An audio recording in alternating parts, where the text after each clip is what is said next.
Okay, Mark. No. Okay, well, we have a quorum, so we'll get started and hope Susan can catch up with us. It is Monday, June 6th, 2022, 7:30 p.m. and I call this meeting of the Needham Design Review Board to order. I'm the board chair, Mark Glusing. I would like to confirm that members and applicants are present and can hear us. So members, when I call your name, please respond. Chad Riley. Here. Steve Tanner. Here. Okay, we're still waiting for Susan Opton. Also attending are our town staff persons, Ranamana Dorfer and Melissa Lichman. The applicants, if you could respond, please, when I call the address, 56 Brook Street, Williston Weavers. Here, Christina Hi. from Magnolia Company. 140 Kendrick. Here. And the town common, the town of Needham. Yes, Justin Saviano, project manager. Here. Babson College Activists Inc. Yes, here. Okay. And 827 Highland Ave, M&T Bank. Oh, they're not going to be participating tonight. They would, oh, okay. They dropped.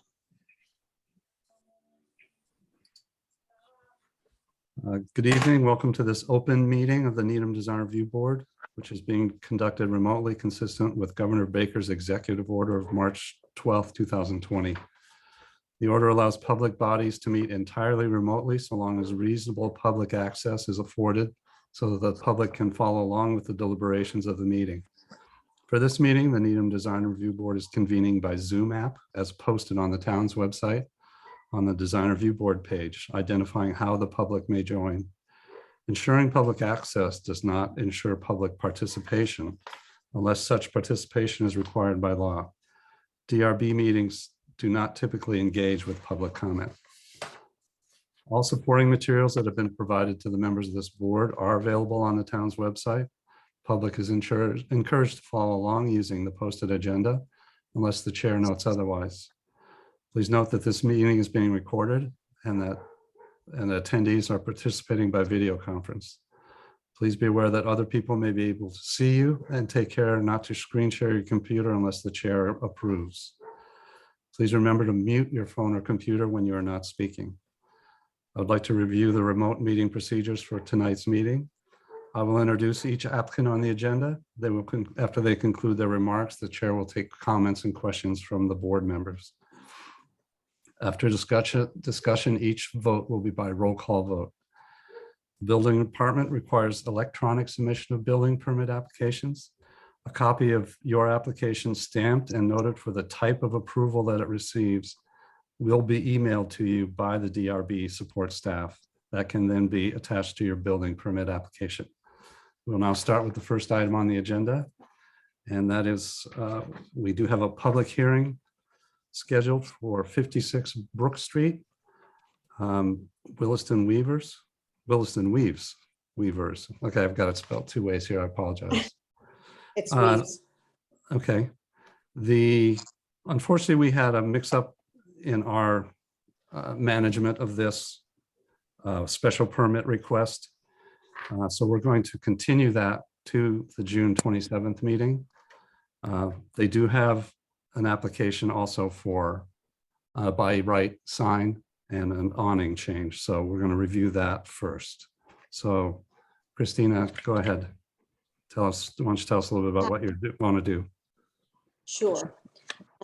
Williston Weaves is going to replace 3 signs that currently exist on the building. As in the map shown, there's sign A, B, and C. 1A is the 20 square foot sign to replace the belt sign that's there currently. Sign B is a 35 square foot sign to cover the existing copy on the awning that is up now. We're not changing the awning or anything. We're just covering the copy that's up there currently with an aluminum panel.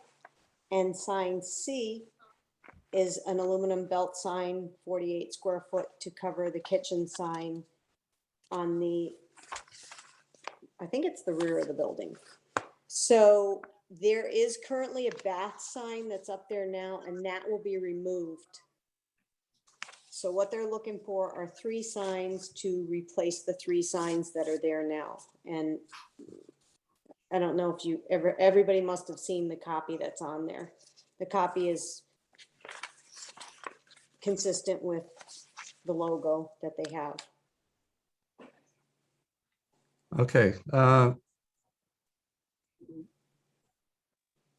First of all, I think the issue is going to be that you're going to need to get a special permit for.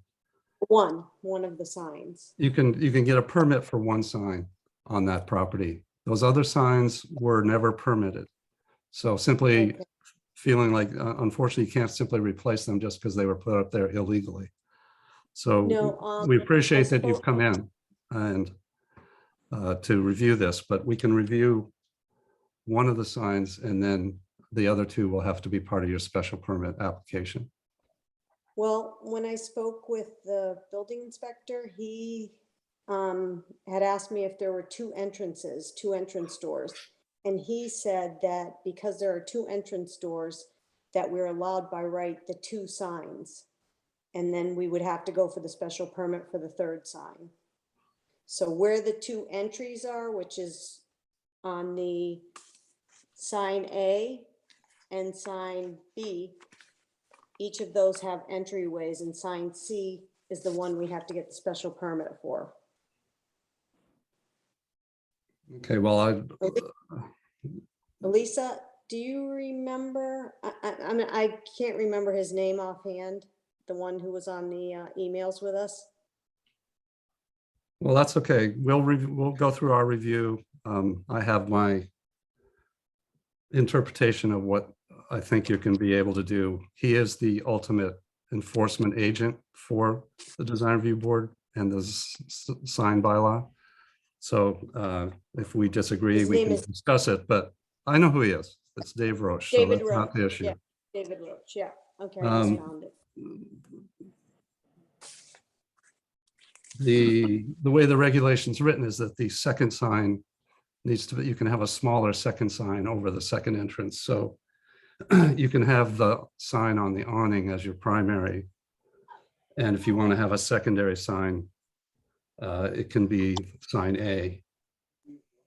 Correct, But it- yeah, that's what he But it said. needs to be related to the entrance. As I see the image, I don't really see it related to the entrance. I don't really know where the door is on that wall. The 'cause door is to the left. If you see the brick, and right to the left, you see white. And right there is where the entry door is. On that platform. Yeah, the intent of that portion of the bylaw is to help identify the door, not just to be another sign advertising the business in the building. So, but we'll go through and talk about it. And sign C, we will leave for the special permit review. Yeah, okay. So,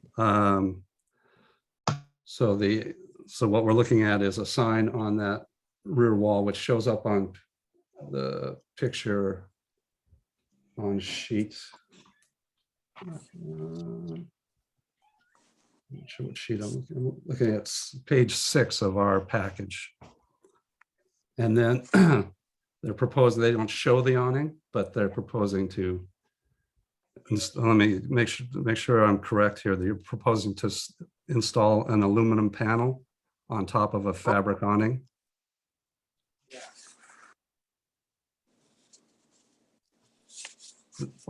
I didn't hear that. I thought the frame of that was aluminum. The frame of the awning is aluminum, I believe. What's the material of the awning itself, the whole plane of the awning? It's aluminum. Okay, And so it's a then metal we're awning. just Yeah, not- yeah, it's a metal awning, and we're just putting a metal panel Okay. over the current copy, which says Okay. kitchens. Okay.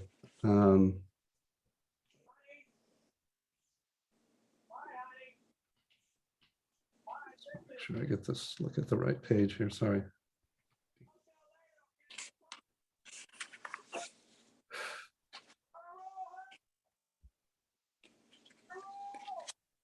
Yeah, I don't have in our package the actual sign with the area of sign B.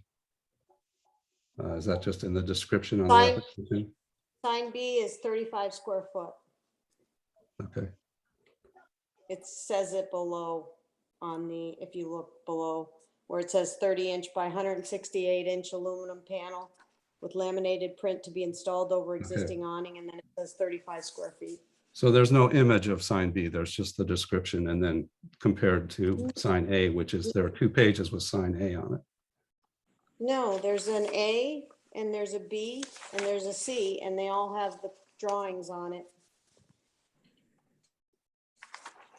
I'm going to share my picture with you. This is sign B. There's the awning, Right, and that's there's not, the, We don't have that page. we don't have that page, so that's helpful to look at it. That's why I want to see. okay, There's two, okay.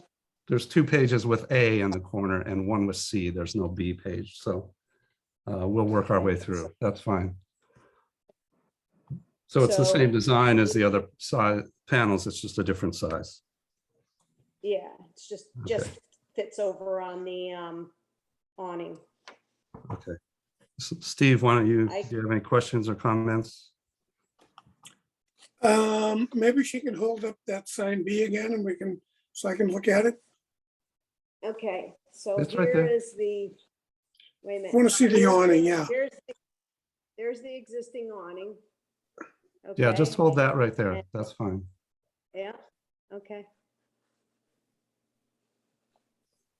Is that the same awning that we see like on, we see a side view of it on page 8?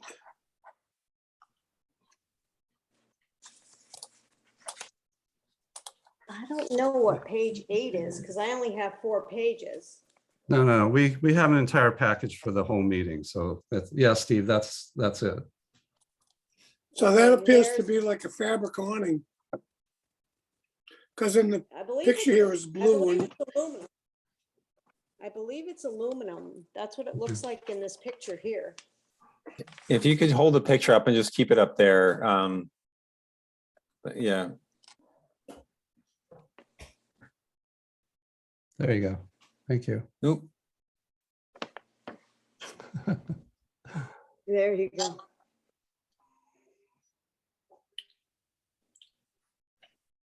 well, that looks like an illegal awning too, because I don't think we would allow it to go above the brick course, like it steps into the, I'm not sure it's hit into that coping, Steve, or not. It's hard to tell from that image, because the way that It cap does on it not. goes back. you Okay. you can see on the edge, it's cut in like, Yeah. Well, yeah, they didn't get permits for anything, so. Oh, they didn't? Oh, geez, I didn't know that. It's okay. Anything else, Steve? It does not go higher than the building, because here's the second picture. See the second picture? Wait a minute. Geez, I'm terrible at this. Okay, here.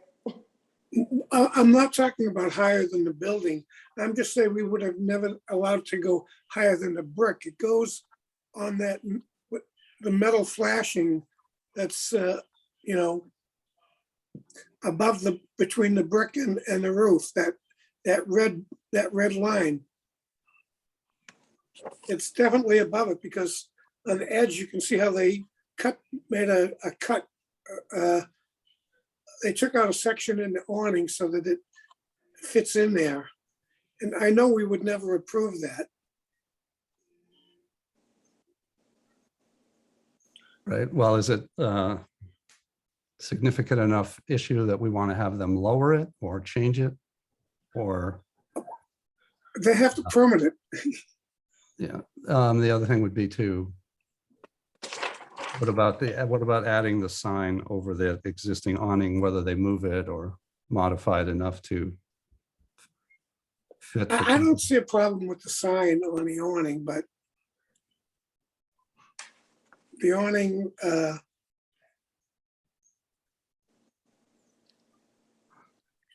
I think it should be at least be lower, so it's just on the brick. Okay, Chad, do you have anything? I think, yeah, I think in a approval, we could always make a conditional on confirming that the awning was permitted in the first place. If it is an aluminum awning, then putting an aluminum panel on it seems less of a concern. If it was a canvas awning, putting an aluminum panel on a canvas awning seems like a very odd thing to be doing. I think just in terms of the graphics of the sign, this to me looks like one of the kinds of things that looks good on stationery or a business card, but the kind of frame and the proportion of the sign end up working a little bit against the clarity of the name. It's sort of the logo and the street address seem more pronounced and easier to read than the name of the business. I'm guessing that they are typically showing it all on one line, since the N in Williston and the W in Weaves are kind of interlocked. Given the shape of the sign, if they were overlapped a little bit, almost more like the logo, or if the size of the logo is reduced, the size of the band and the address were reduced, if there's any way of making the name of the business a little bit bigger without crowding it in, I think it would be more legible, but that's a little bit more their choice, whether they feel it's legible enough to identify the business. I also agree, zooming in on that picture of the loading dock area, that door definitely does not look like a public entrance. It's not accessible. And there's certainly nothing on that door to suggest that that's where they want general members of the public to come in and access the business. If you were loading something into the back of a pickup truck or something, you might go in and out through that for convenience. But that, to me, does not look like a business entrance on this side of the building with the parking. Christina, is that door generally used by the public? I'm 100% sure.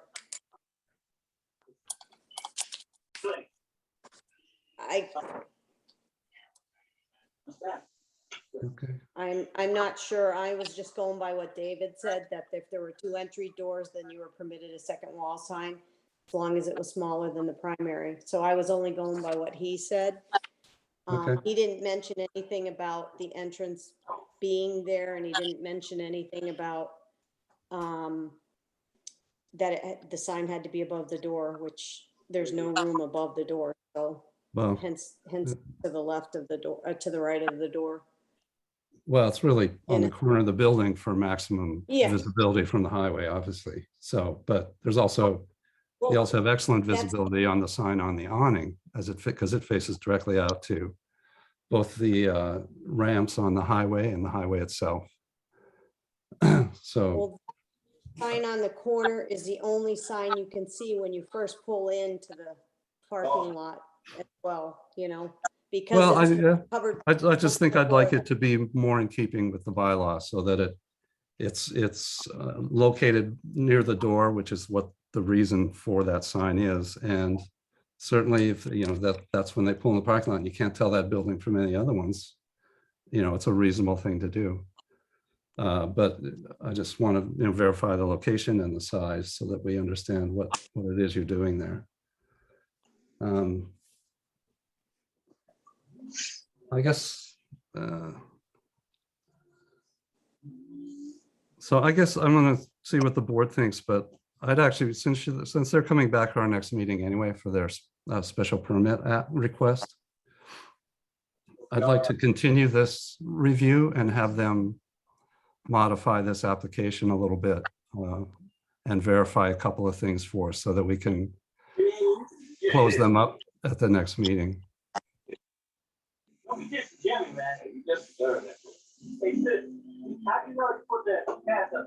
don't know any exception to that.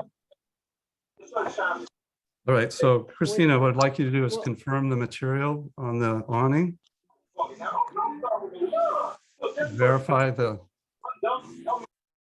could everybody mute themselves if they're not participating in this particular review, please? So Christina, if you would confirm the material of the awning, investigate whether it actually cuts through that coping and get some sizes of that awning. Let's get some measurements for us.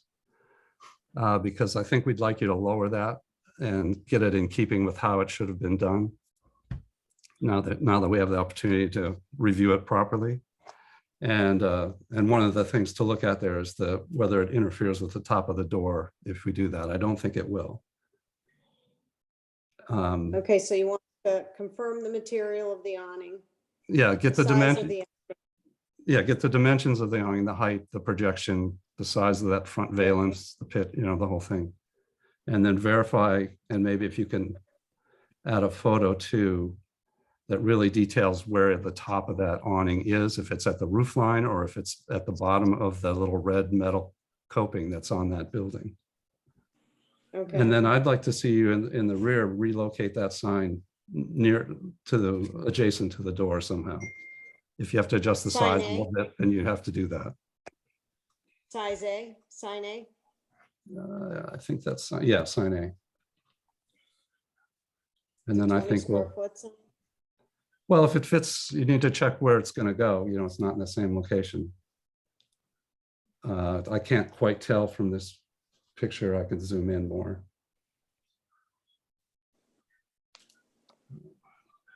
Now, the reason we actually came to this meeting was because they would like to open the end of June, and it was an error on the part of the city that we couldn't attend this meeting for everything, for the special permit and everything. They were looking at least for one by right sign so that they could have something when they open. Well, I think we could approve the sign over the awning, but it'll have to be, this awning itself may change. Okay, If you're comfortable with that approach, we can look at that for them. The other thing would be they could do a temporary sign when they open. okay. Where could they do the temporary sign? They could put a temporary sign. Again, I would put it next to the door in the back so that they are, Picture A?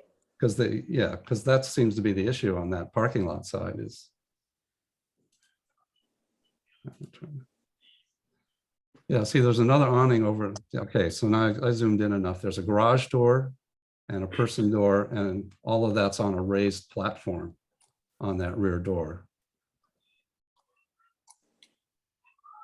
So I think if you put that sign to the left of it between there's a little bracket and the window to the left of that rear door. Steve, what I would also suggest is a lot of times when we're evaluating signs, context matters. And it looks to me like one of the things that the prior tenant might have been doing is to try to get people in their cars to understand that, that they need to go on that path right where the striped parking area is, to go around the building to an entrance that's on the side of the building. And so if what you're representing is that white door at the loading dock is an entrance, then I would absolutely agree that the door should be near the entrance. If it really is not an entrance, and the challenge is trying to get people around the corner into a door where the awning is located, then some additional thought and consideration about the use of that sign to help people find their way into the building, which has a single door around the corner potentially, would help. So some more photographs of the parking area and that pathway, and a little bit of a clear description on what the sign is trying to do. If it's trying to, if you're representing two entrances to the building, and this sign A is intended to get people into that white door at the loading dock, that's one challenge. If it's trying to get people around the corner, that's a slightly different function. And so that kind of context, I think, would help us in evaluating a permanent sign. So if we kept that sign on the corner and it had an arrow pointing to the right, entrance, where the entrance is to the right, would that be more like a directional sign? And would that work on the corner of the building rather than over that door if that door is not an? At 20 square feet, it's, I think, more than a directional sign. And I think some care would have to be taken and not make it a very busy sign and adding arrows and things like that. So there are, smaller pedestrian scale things that could be done as well. So I think just some more overall consideration of what the signs are trying to do, and as a result, then where they're located. But Yeah, I think right Christina, now it doesn't seem to all align. If you're saying there's an entrance on this side, then the sign should mark the entrance. If it really is not an entrance on this side, then that goes back to where the board was starting the conversation, that maybe there's relief needed for 2 signs if you're looking for 3 overall.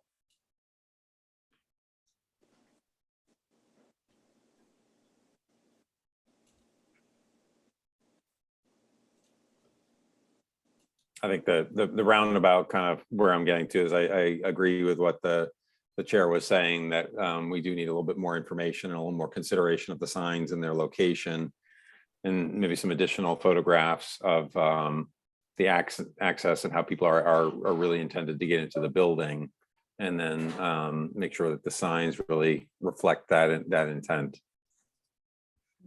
yeah, it looks like the sign you're talking about, Christina, hangs over the windows even. So if you match the size, it's not going to fit well again. So I think just a little more investigation on site about the actual area available for some of these signs, and then the information we've asked for about the awning would be helpful. So I'd like to see if the board, if we can help you in any way, we will. I wanted to see if the board would accept approval for the sign over on the awning. That would be the only thing we approve tonight, because I think the other 2, those special permit sign and this other one may also fall into that category, but we can put them both together at the next meeting.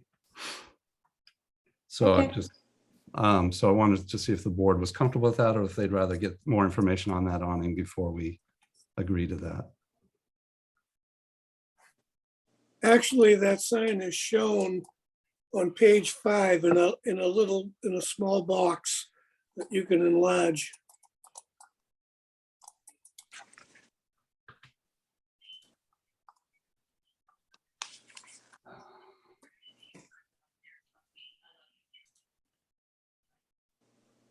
I think I would be okay. Okay. If we look at the overall size of the sign and we're okay with that, it actually looks like it works a little better in that very small photo, because they don't have the street address on there, and it's a little more horizontal and spread out. The logo still looks like it might be a little bit on the large side, but I could see perhaps a motion that made it conditional on the awning actually being made of aluminum, and then being able to add the sign to it. Okay. I also did find, like, just through Google Earth, a view from the ramp onto the highway, and it definitely very clearly looks like it's projecting up above the coping line there at the roof, as Steve was observing. Okay. All right, so Christina, if you would, I think you need to add just it's an actual exterior facade application. So it's a change to the exterior look of the building, and then we can talk about getting that awning properly placed. The board is willing to go ahead and allow you to put a sign on it while we discuss that. When are they open now, or you said they're hoping to open soon? No, the end of the month, the end of June, but that second meeting is not until the end of June also. Yeah. Which would not give us enough time to make the signs before they open. Okay, so well, the risk is that we approve it and it turns out it's a fabric sign, and we don't want, and we would look for a different approach on that sign then, the one on the awning, because What we'd actually would you want us to do? You do a vinyl. Would you want us to if it was fabric, would you want us to recover it? Is that what you would want us to do? Well, you can put a fabric panel over it with a vinyl lettering, which would be, that's the typical thing we see done on those, if they're not removing the awning and refacing it. So I think it should be recovered. New fabric. Fabric looks old. If if you're open to it, Mark, I can share the image I have, which Okay. it's not perfect, but it's better than the one in the packet Sure. there. Sure. So you can see up on the edge that it's going up over the coping. It's not clear at all what that little dark line is right there. It almost looks like a tear in Yeah. fabric and some wrinkling on the K, but it's hard to tell. It's a bit of a grainy photo.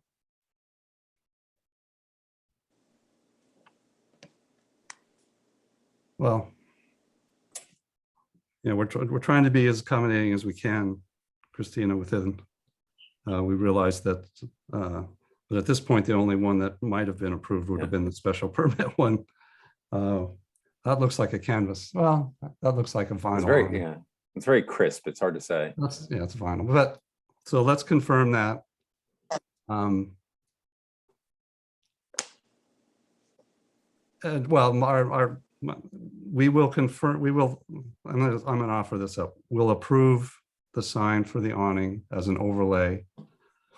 You're proposing aluminum. We're going to require you to confirm that the existing awning is aluminum. If it is not, then you should not install that sign. So I think the first thing you want to do is check and see what it is. And if it is vinyl or fabric, then you want to replace it with a vinyl or fabric overlay, not an aluminum panel. Okay, Okay. which is fine. We can do that. That's not a problem. Okay, so I would take a motion to approve the sign for the awning with the condition that they confirm that it's fabric or aluminum, that and that whatever overlay sign they do match that existing material, and that they apply for a facade change to review that awning at our next meeting. So moved. So Seconded. Okay, and then we will is continue. the exterior facade change is to keep it where it is, where the. No, you need to figure out, word. okay, I can tell you, you've heard pretty well from us that we think that awning is inappropriately installed. So you should investigate what it needs to be done to correct that. Yeah. And to an extent, design is subjective, but the color scheme, at least that we saw in that picture I was sharing, does not seem to particularly go with the color scheme of the sign either. So you have the option. We'll also give you the option of recovering it at your choice in a new color. Black, I guess, would work with that sign. Okay. The awning, you want the awning black? We're going to give you the option to do that because in our opinion, it's not, that color scheme doesn't work very well with the sign you're proposing, but we're not going to require you to do it, but you should take a look at it.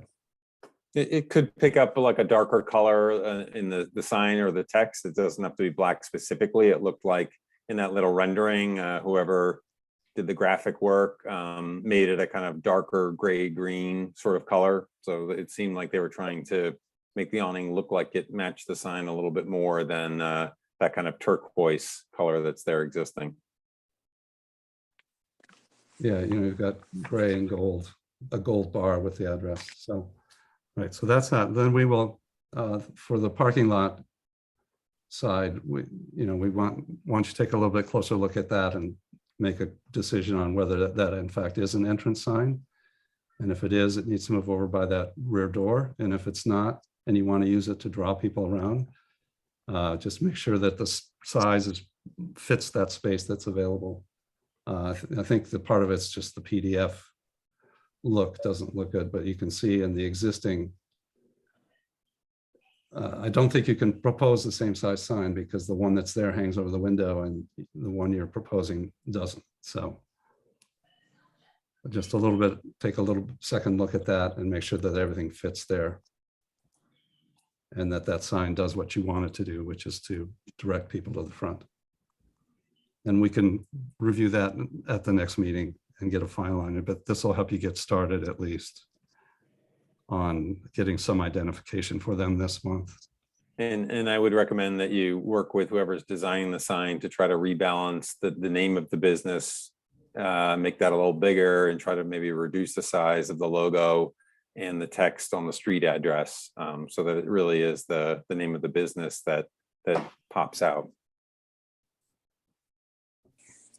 You want to reduce the size, the 56 Brook Road?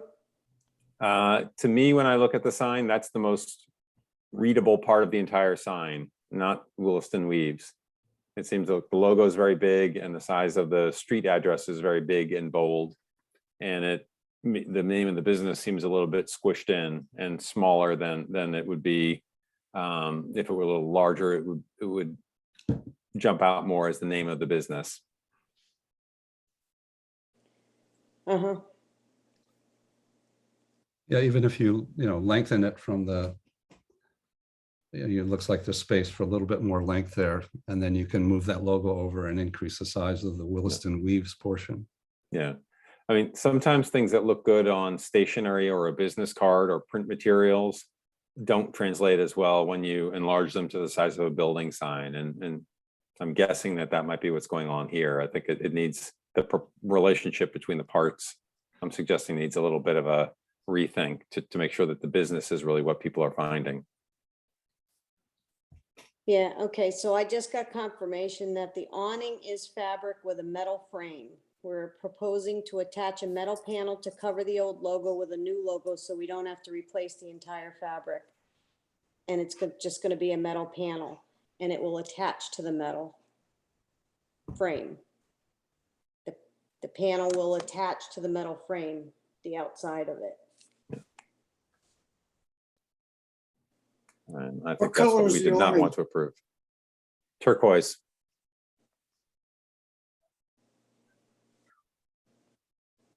Yeah, I don't think that's gonna work for us. I don't think that's an appropriate way to do that. So we're gonna ask that you can overlay another fabric or vinyl section so that Okay. it's in character with that existing sign, because just now you're talking about screwing a aluminum panel to the frame over the top of that thing.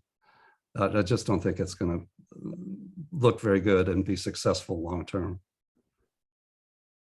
So we'll say that you'll match.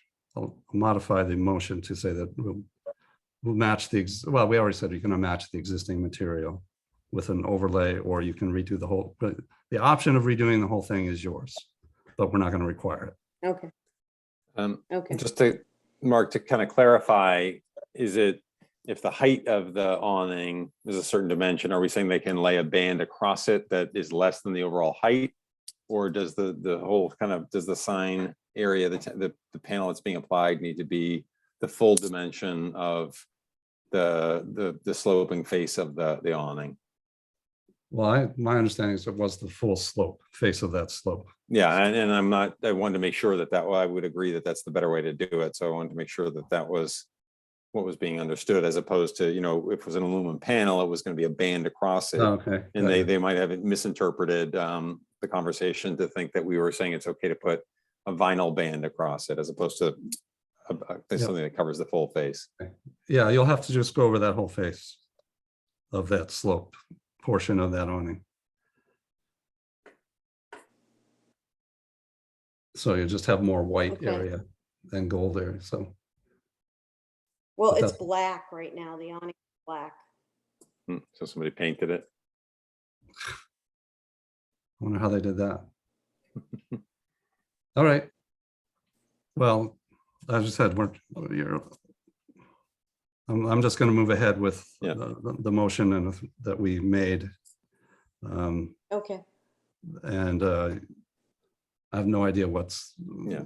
we clearly don't know what's there, because Right. we're seeing a couple different colors now.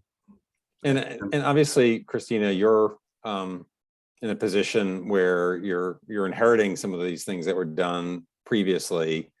But I think the underlying message that hopefully you're taking away is facade changes do require permitting and to go before the design review board, as well as signs that are going to be applied to the building. So adding an awning or changing an awning, or even on a commercial building, changing paint colors can be something that would bring, that would require approval before the board. So in taking over the facility, taking over the building, I would say, please familiarize yourself with the zoning bylaws and the signage bylaws require, so that you don't find yourself in a similar position of taking on some modifications to the building that then have to be removed or taken away because they were not properly permitted.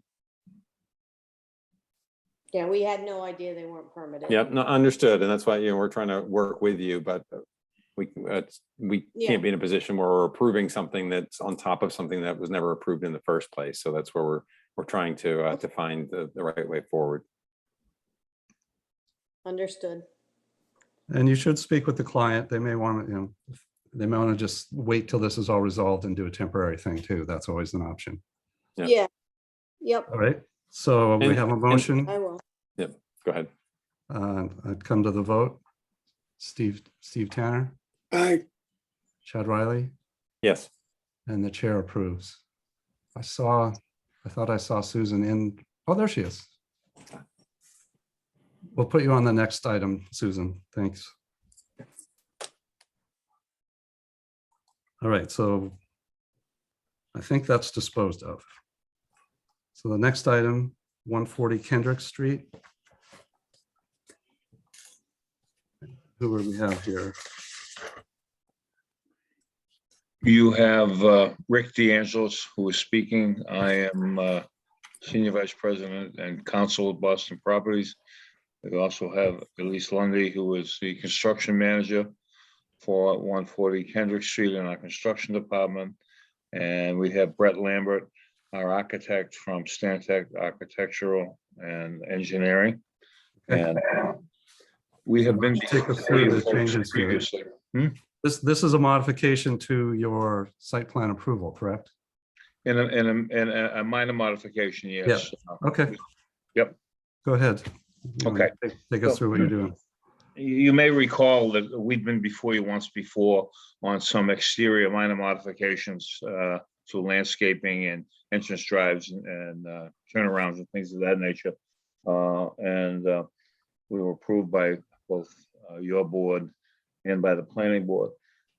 What is now presently before you is our request to locate and construct a roof deck for a new tenant in the low-rise building. And we have had conversations and discussions with both Lee Newman and Alex Klee. And Lee, I'm the building inspector, Commissioner David Roche as well. And it was agreed and suggested by Lee that this really is a minor modification. It's an exterior alteration, and we would file as such. And we needed to come before your board for an approval. So I would ask that if we'd be able to put up, Brett Lambert put up the plans for the roof deck, and we can walk you through them. But before he does that, you may remember that this building was built and leased entirely, the buildings were leased entirely to Parametric Technologies. And PTC, as they were known and still are known, consolidated, took less space and decided to relocate. And that left us in the position of having to renovate the building for multiple tenants. And that's the genesis of why we're here in the first place, previously and tonight. And one of the major tenants is moving in, has a lease provision that allows for the construction of a roof deck, assuming, of course, that we can obtain the requisite governmental approvals. So, Okay, go ahead. Brett?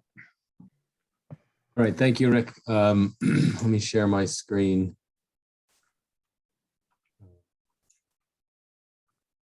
Can everyone see my screen? Yes? That's fine. Okay. So I'll bring the materials up in one moment, but I did want to just start with this view from Google Earth so everyone can orient themselves to exactly where this proposed roof deck is.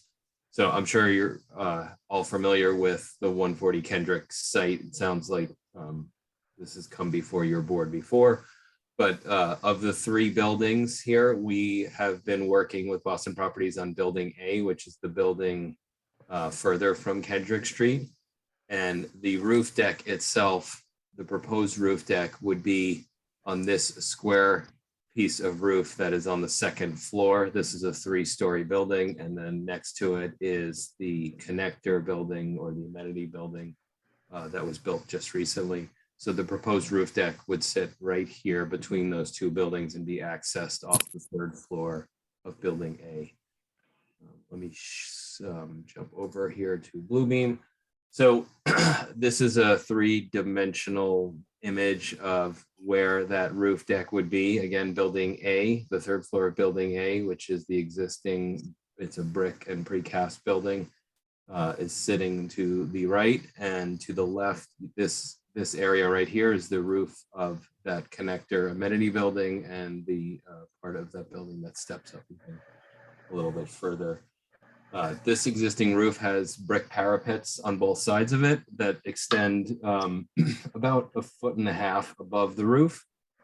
And so we would be installing roof pavers on this square area, and then a glass guardrail system that would keep the tenant occupants to just that part of the roof. We're proposing to install 2 gates for maintenance access. So Boston Properties on-site maintenance can get to this portion of the roof if there's a need for any maintenance there on the roof drains, and this portion of the roof for the same reason. Those gates are located so they're not visible from the ground level on either side. And primarily what rises above the existing parapet is just a glass railing. This glass railing rises up to 3'6", which is the required guardrail height for per the building code. Up here on the right side, you can see 2 images of a very similar glass rail system. So the glass rail sits in a stainless steel shoe, and the glass panels themselves stick up to that 3'6" height. We're proposing a stainless steel handrail. This helps anybody that's on the building, on the terrace, to understand that there's a glass rail there. It gives a visual barrier, but also a place to rest your hands.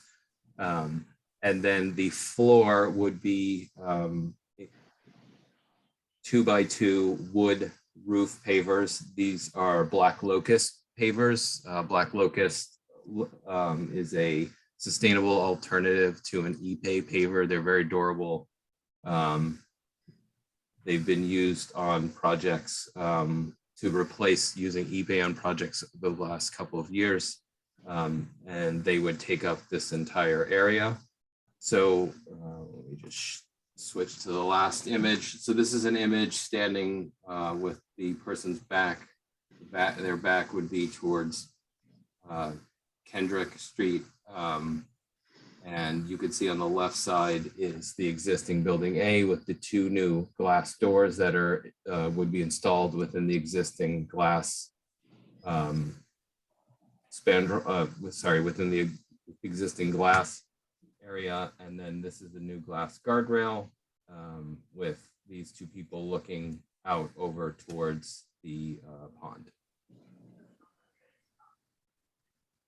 So I will leave it at that and turn it back to Rick or Elise or the board if they have any questions. Elise, do you have anything you'd like to add? Only that we met with Dave Roach and he had suggested the glass guardrail as opposed to a wire guardrail. So we made sure to implement that, but other than that, no further comments. We're happy to entertain any questions that you may have. Yeah, could you, before we start with the questions, could you just go back? There's a page that has the existing view of the roof and then the roof deck elevation, and then an isometric drawing. So the rest of that, on the sheet I have, that drawing also has something next to it. Yep.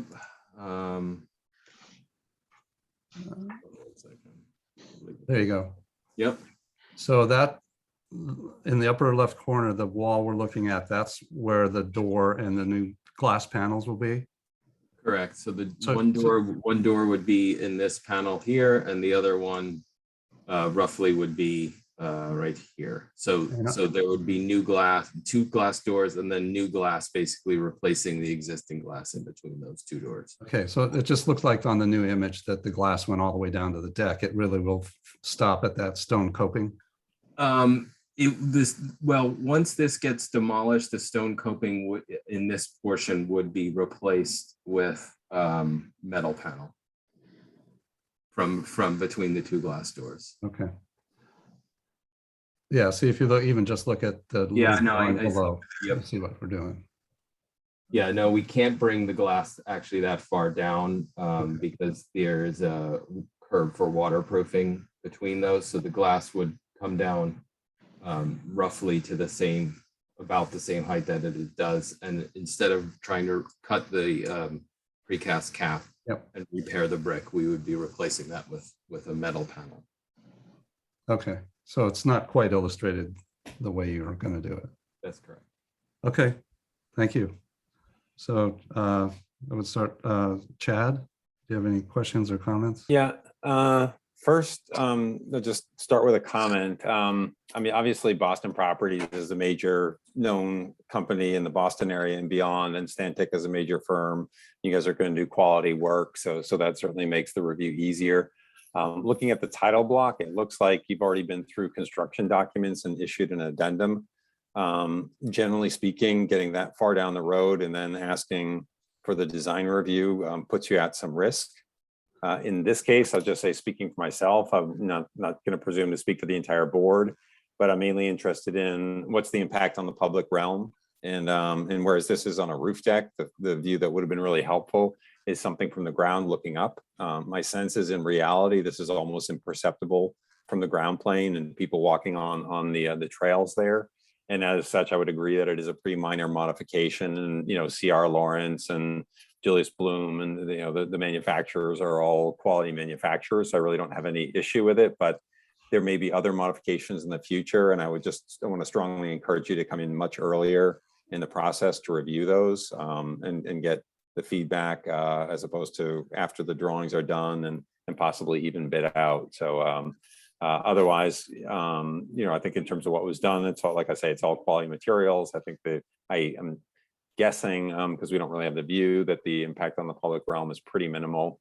So I don't really have any specific issues with what's being presented. Okay, thanks. Susan? I don't have anything to add to that. Okay, Steve?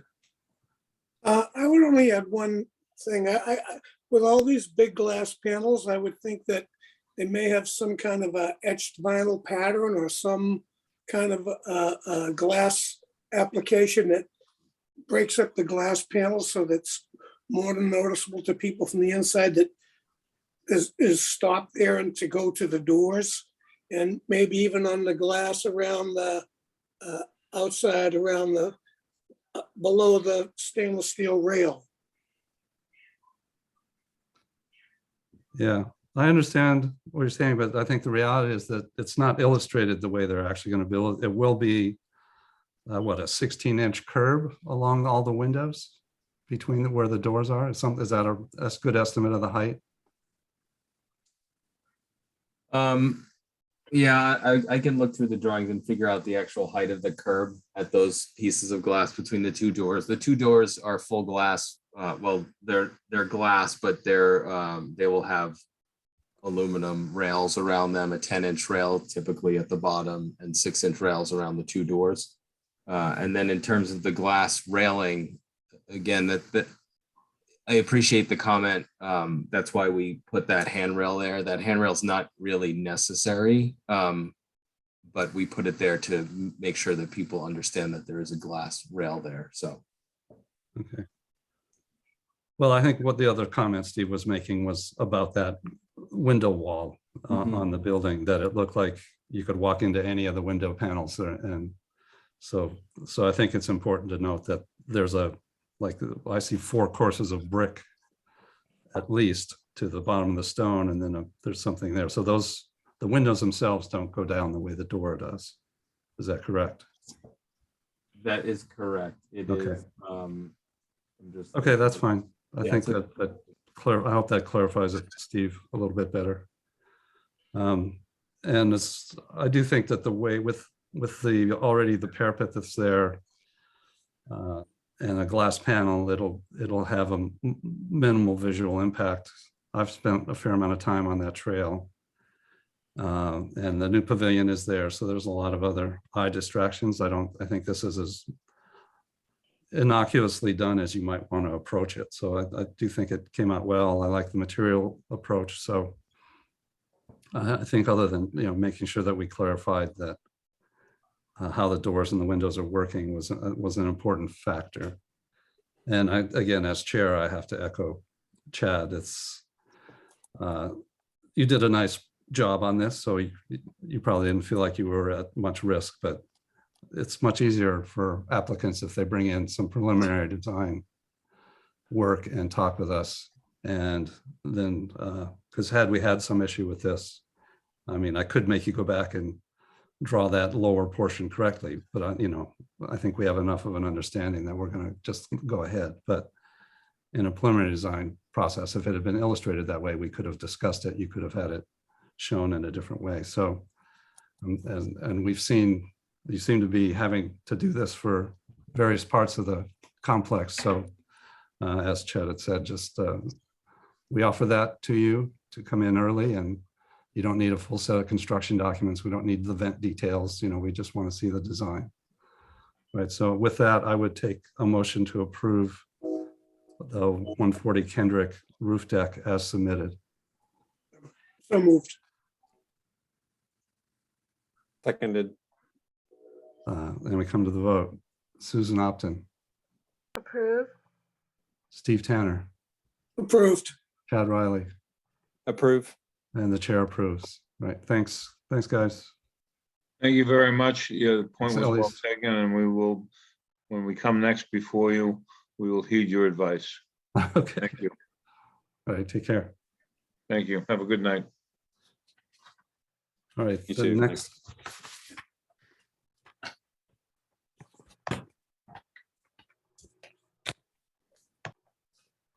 The next item on the agenda is the modifications to the town common. And who do we have? with Yes. us? There he is. How Hi, you doing? Justin Salviano. Hi, Justin. Thanks for taking the time to look at this. So I'm not sure on your agenda which modification you begin with, whether it's the Well- tree or the pavers, but I could start either place. Well, the way we view it is it's one application. I Okay. mean, I realize you did everything separately. That wasn't really necessary because Okay. the town common has many components to it. We reviewed them all. I will go back a little bit on this. This was all worked out during COVID. There was a public committee that studied this design and worked on this. Nelson Hammer, who was a member of the board at the time, served on that committee. So this has been well reviewed. For, I guess, form and to conform with legal regulations as far as the planning board's review. They said, had you gone to the design review board? And they hadn't come directly with just to us. We participated, I know I did and Nelson did, participated in a meeting they had where they presented to the Board of Selectmen, and there were some comments made then. So their initial approval on this was simply based on that review, and that we had the public committee and Nelson Hammer. Now that we're operating in a way that people can get to us and we can get organized, I mean, it was really just right at the time when we were trying to sort some of this stuff out with the town. So the design itself is not really up for our review tonight. It's pretty well, it's been approved, it's been funded, but they are to get back into the proper formation of doing these things. Justin's here to review some modifications. So go ahead. Sure. So since this was approved, the project has gone out to bid, and just working with some budgetary constraints with prices that have gone up, we started a value engineering process to look at some of the materials in order to keep the project on track. So the first item, which I have, is the reduction in the caliper size of the trees on the plans. We had gone in front of the planning board with this, we met with planning on this, and they were in agreement that it was okay by them as far as the sizing of the trees go. It shouldn't really change the aesthetics of the at all as far as the landscape layout goes. And the height of the trees should primarily stay the same. Maybe a foot or so difference, but it's pretty minor as far as that goes. And it was mostly for cost savings and for availability of the trees and some of the sizes that were spec'd out on the plans. Okay, and the pavers? In the pavers, the initial drawings had shown exposed aggregate concrete walkways. Not wanting to sacrifice kind of the aesthetic look of the walkways and have to go with just a plain broom swept concrete, we looked into the concrete pavers. It gives a nice aesthetic look. It ties into the existing streetscape. And as far as maintenance goes, it adheres with all the ADA requirements, and it provides for a permeable material as opposed to the initial concrete. The layout pretty much stays the same. It's just where the exposed aggregate concrete would go. We're proposing the ideal pavers. The accent pavers with the red brick would still all stay the same as to the original design. And we've worked through this process with Beta, the original designer on the project.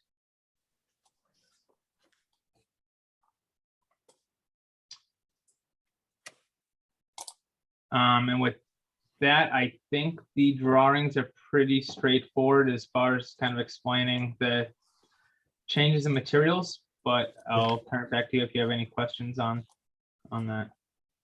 Okay, and the change in the trees, is it all the trees, or is it basically those ones centered that were red dots on the sort of illustrative plan? No, actually, those aren't red on that plan. I believe those are lounge chairs. Those aren't trees. I added this plan just to get a better idea of what trees were on the plan, because the architectural drawing, it kind of makes you go back and forth between the legend and the plan and the notation. So just for an easier visual reference, I thought it'd be easier to add that just so you could understand where the trees are. And none of the actual locations are changing again. It's just the caliper of the tree for cost savings and availability of the trees. Okay. Susan, do you have any questions or comments? No, he answered the one question I had, which was about the size of the trees, and I don't have any other comments. Okay, Steve? I think the design was really nice on this project and will be very good for the center of town. Other than that, I have no other questions. Okay, Chad? No issues on reducing the caliper. With regard to the pavers, the unit pavers are rectilinear, but it's a very curvy, elliptical kind of design. And so I think some thought has to be given to how the paving pattern is set. It might make sense to angle the pavers at a 45-degree angle, or go with something so it's not trying to mesh up straight lines with curved edges. So some thought will have to be given to how those pavers are set out. Also, there's a lot of different ways of setting paver, whether it's on a compacted bed or sometimes in a public environment. Pavers might even be put on a concrete bed, which of course would then no longer be a pervious surface at that point. But in terms of long-term maintenance, I would give some thought to exactly how these pavers are set to make sure that there's no kind of frost heaves or other things that are going to over time create an uneven walking surface, which, you know, the concrete would have been uniform and monolithic, and so it wouldn't have been, if done right, subject to frost heaves in the same kind of way. But in terms of just generally what's being presented, I'm fine with it. Okay, I guess, so Justin, do you know what the substrate plan is for this? Is it rock, gravel and stone dust, or? Yeah, so we'll be a compacted gravel base. We've been going back and forth. So where the furniture is going to be placed, those pavers will most likely be set in a concrete base, just to accommodate being able to mount that furniture down to the paver surface. And then as far as the layout goes, there was a proposed, I think it's shown on sheet 4, using a border course to go around the exterior of it to kind of hold in the rest of the walks and just kind of allow those transitions to be made so you don't have cuts on the kind of body pavers that are used on the walkways. Okay, that was going to be my question. And also to accommodate any lighting and kind of make that mounting arrangement the same. And we've worked with Cataldo, who is the contractor who's going to perform the work, and Beta to kind of work out any of those details that have changed with going with the paver over the initially proposed exposed aggregate. Okay, so basically you'll have a linear border and then the cuts will be inside of that. Yes. Okay. All right, well, those are my questions. I think some are rectangles, and then those are the accent corners in the circle, and then the big pathways are the larger square. Are they square? Yeah, so the circular accents would stay the same The to red brick. the initial design, with kind of the red brick look that also ties into the streetscapes. Yep. And also kind of the sidewalk along Garrity Way to kind of tie in the streetscapes with that, with the brick pavered course along the 16-inch paver border along the Okay. concrete. Yep. Okay. So I hadn't noticed that. So that the walk along the drive is basically a concrete walk with a masonry border or concrete block with border. the paver border. Yeah. Okay. All right. So I would take a motion to approve the changes as submitted. So moved. Seconded. All right. And we come to the vote. Susan Opton, Approve. Steve Tanner, Approved. Ed Riley, Approve. and the chair approves. We may also write, have you reviewed this with the planning board already? Yes, we have. Do you have to go back to them? I don't believe so. When I Okay. spoke to Lee, she just wanted to give you the opportunity to review this just because it's already gone through the process. Okay. And Typically we have to write them a memo, and now I won't write the memo. We'll just get these, the approvals on file. yeah, I on mean, the Lee record. and Alex both know about these changes. We just wanted to get them in front of you guys. Yeah, they don't Can I get to add make one- the approval. We get to make Yeah, the approval. Exactly. Can I point one little detail out just for some consideration and not, it doesn't necessarily affect what we just did? Sure. I'm looking at, let me see, on this drawing right here, where the walkway kind of cuts by and then you've got all this infill area. It's a little weird dividing the materials right down the center of this. I would think that you might be better off either just running that concrete walk continuously on a line and then having a square plaza, or taking the concrete all the way out to a rounded edge here, so that forms, in the same way that this forms like a I sense of agree. place, and this does. Dividing it right down the middle seems a little odd to me. Yeah, I agree with that, and I will speak to Beta about that as kind of shifting that transition to make sure that looks better. In the different rendering, it is a square in there. It's not, in the colored rendering, it looks more like a solid. Oh, yeah. Yeah, Yeah, so do it that like might have that. been the, that's probably the pre-value engineering rendering now. Yeah.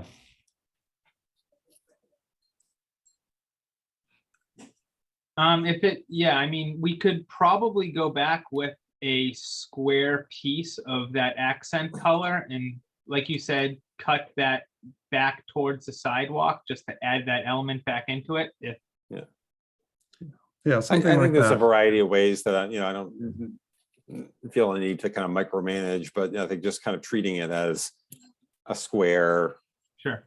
location, kind of consistent with the way the other entry and exit points are, and not just chopping it down the middle with two different materials. Okay. I think you're all set, All right, thank you very much for your time tonight. Justin.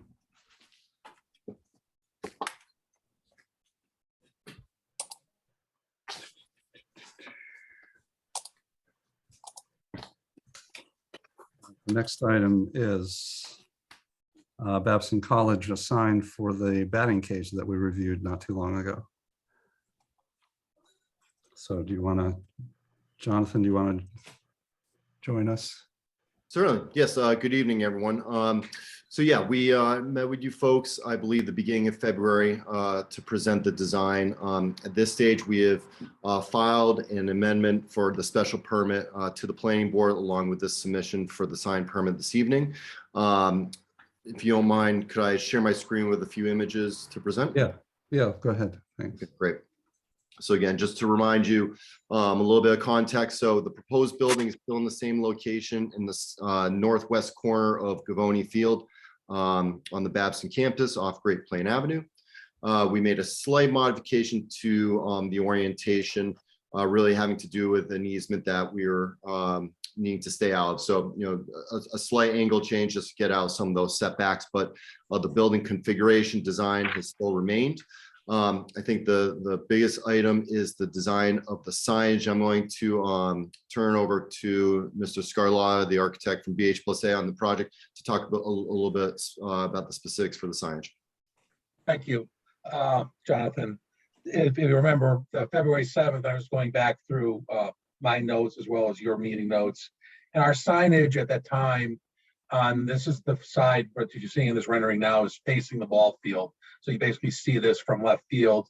And originally the sign was 3-foot high letters that extended out, were almost 65 feet long.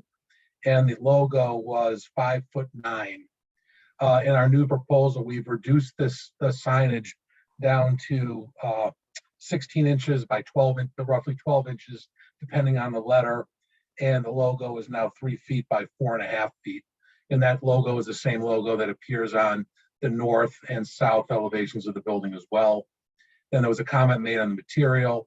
The material is going to be a 5/16 inch aluminum sheet fastened through, in this instance, basically through our metal panels or through some unistrut here, and with a painted finish. Again, this works out where the location on the wall is. If you have the outfield fence, the signage is roughly located between the signage, the top of the fence line, and the bottom of the clear story. Okay, thanks. Steve, do you have any questions, comments? I would note that in the proposal, it's the sign area is 46 square feet, but part of the reason for that is that it's stretched out to 35 feet end to end because they wanted to put the head in the middle. So that so it's a little deceptive on the area, but it is slightly larger than allowed because of the distance around that beaver head. Right. So Steve, go ahead. Right. Yeah, you mentioned that the letters would be 5/16 of an inch thick. Yeah. Now, would you be through bolting through the face of the letter to attach them to the building? I No, don't- they would fuse this. They would fuse this a a threaded bolt to the back of the panel and then through bolt, with a washer through our metal panel. There's a mounting detail, Steve, in the lower left I corner of see. that page. Are they Pulls gonna out be a spaced stud. off like that? Excuse me? Are they gonna be spaced off the building like that? Or shown on the, It's actually, I think it's just, no, I think it's a perforated panel. So part of it will be off the building, the rest of it will be flush to it. This is actually shown where we would have it off of an angle. We have in the end panels, we have to have a piece of unistrut coming across or a piece of framing to hold it up. It won't be, it'll be flush to the surface. okay, that answers my question. Yes. Thank you. Okay, Susan?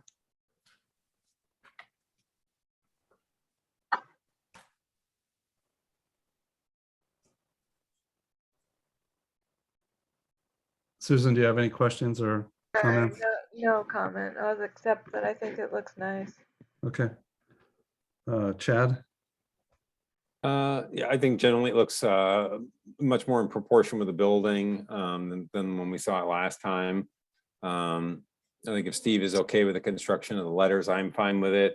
In the three-dimensional view, it looks more like they're channel letters than plate, but I think generally if Steve's okay with how they're fabricated, then overall I'm fine with it.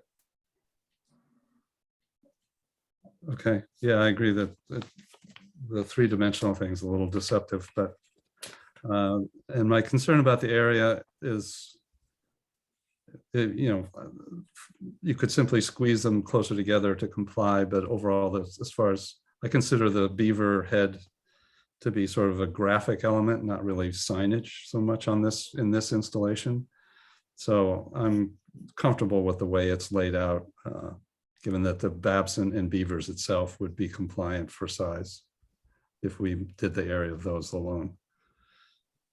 So if there are no other questions, comments, I would take a motion to approve the signage for the batting cage at Babson College as submitted. So moved. Seconded. And we come to the vote. Susan Opton, Approved. Steve Tanner, Approved. Chad Riley, Approve. and the chair approves. Right. Thank you. Great, Thank you very much. Thank you.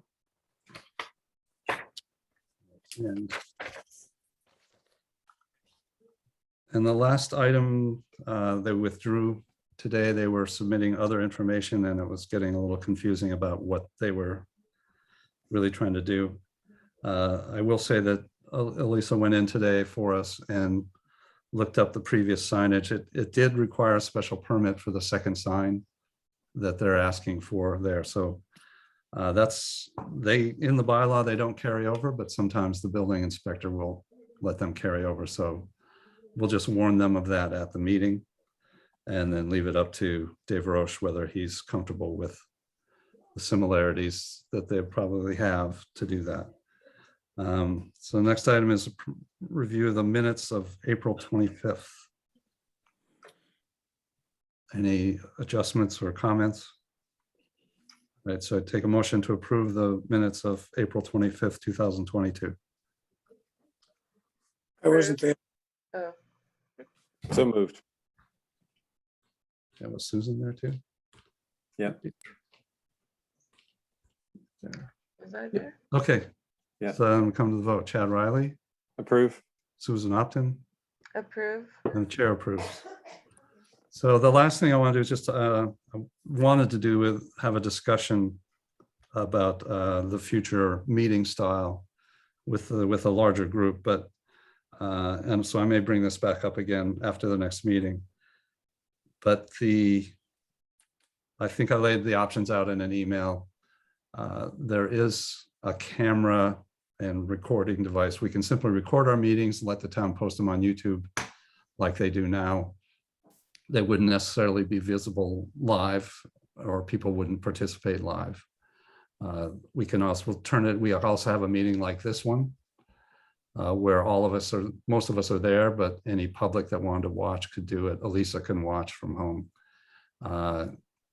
I think I might want Rana in there with us once we get back in. But we are required to meet in person. We have to have at least a quorum in person in the room. So we'll be going back to that on our last, it's July 15th is the deadline. And they will, so our next meeting after that, I think is the 29th or somewhere after that.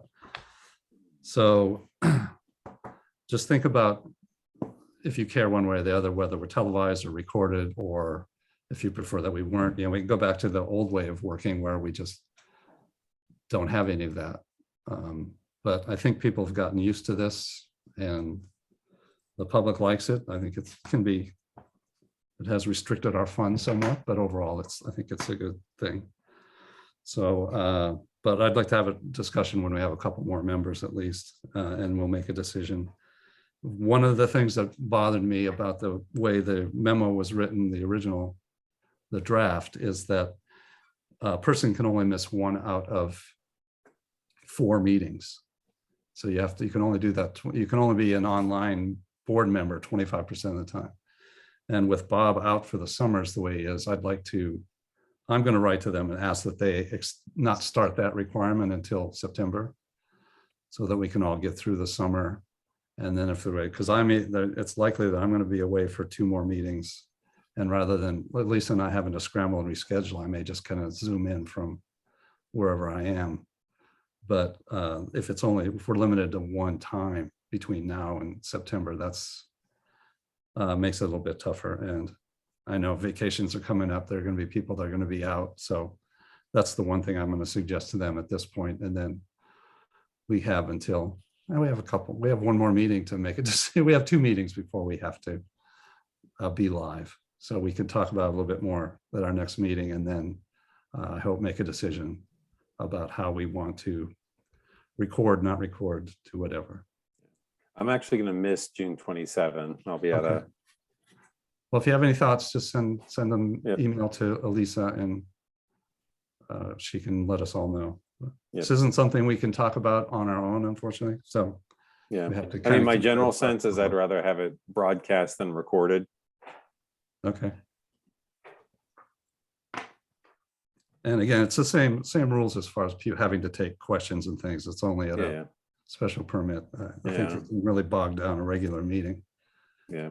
I would agree Yeah, with I you. mean, my general sense is like, I don't need somebody taking a snippet out of what I said and reposting it on something else. It's like, if it's a written quote and they want to do that, fine. But on the whole, I think I'd rather have it broadcast than recorded. Well, if we broadcast it, it will be recorded. That's Oh, they okay, have to get recorded. then I'm okay with it not being broadcast. Yeah, well, that's a concern. Yep. Okay. And anything to say right now, Susan or Steve? You want to think about it? I was We'll just think about wondering it. what the pros and cons were, but I guess I'm hearing them. No, I guess all of these have been recorded, huh?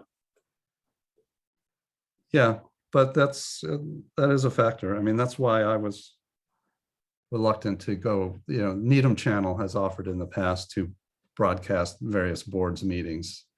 Ours have so little interest to the general public that I didn't think it was worthwhile. But that was another factor, was, we have to, you have to be a little more circumspect about everything that happens. And we operate pretty informally previously. So we've already had to formalize quite a bit just to do this. But that would require, a continuation of that sort of approach. So, okay, I would entertain a motion to adjourn. So moved. Seconded, Okay, we come to vote. Susan, approved. Chad, Approve. Steve, Approved. and the chair approves. All right, thanks. Night.